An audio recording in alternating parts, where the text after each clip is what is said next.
I don't think cities are all that pretty, so I work in them, but I don't want to live in one. I like nature. I like solitude. I don't need the energy of the city. I don't need it. I've never had any job in my life except as a paperboy. I was delivering the paper, and I cut open the paper, and I saw that, three rock and roll stars killed in plane crash, and my man Buddy Holly had been killed. JP the Big Bopper Richardson and Buddy Holly died today with their pilot in the crash of a chartered plane. Buddy was my favorite artist, really, when I was 12, 13, 14 years old, and I was heartbroken when he died. Their small chartered plane crashed in a lonely farmyard about 15 miles northwest of Mason City. Cause of the crash was due to inclement weather conditions. That'll be the day when I die. I was in junior high school, and I said, gee, Buddy Holly died. And they said, so what? They didn't care. Buddy Holly was old news anyway by 1959. You say you're gonna leave, you know what you like, 'cause that'll be the day when I die. Long time ago, I can still remember how that music used to make me smile. And I knew if I had my chance that I could make those people dance, and maybe they'd be happy for a while. My record deal was finished. I was on my ass. And I had one more album to make, and I was making it, and I said, well, I'm just going to go for broke and do the things that I want to do now, even more than the first time. And suddenly I was bringing Buddy Holly back to life. I was giving Buddy Holly a new life, and he was giving me new life. But something touched me deep inside the day. The music died. So bye, Miss American Pie. Drove my Chevy to the levee, but the levee was dry.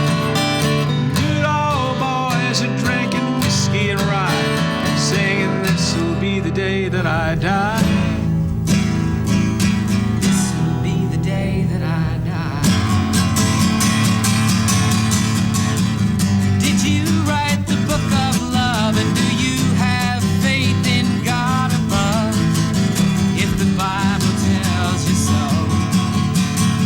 Now do you believe in rock and roll? Can music save your mortal soul? American Pie came out of very turbulent times when society was coming unglued. You look back on it now and it seems like an interesting song, and it's, people love it and all, but they don't realize what it was like. People were, rioting, and cities were burning, and kids were dying in Vietnam like crazy, and there were huge marches and a tremendous anger toward the government like has never been before.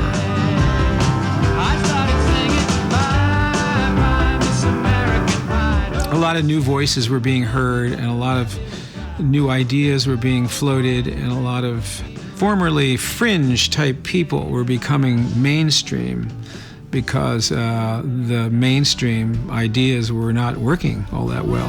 10 years we've been on our own. Moss grows flat on a rolling stone.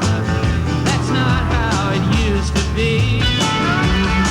When the jester sang for the king and queen in a coat. It was a mental thing, it was a psychic thing that happened with the record. It wasn't anything you can explain. I was telling a story, and I had a concept, an idea, a very complicated idea, that politics and music flow in the same channel because music is created by the society that's under it. American Pie probably was one of the greatest songs that I ever wrote, and it became the biggest hit I ever had. So I'm thankful for that, because I wouldn't want to have to be singing the worst song I ever wrote, which became the biggest hit I ever had. But I've been very lucky. I've been very fortunate to just be sitting here all these years later and talking about songs and records I've made and all this stuff. To have people even care after all this time, it's a wonderful gift, and I'm so fortunate.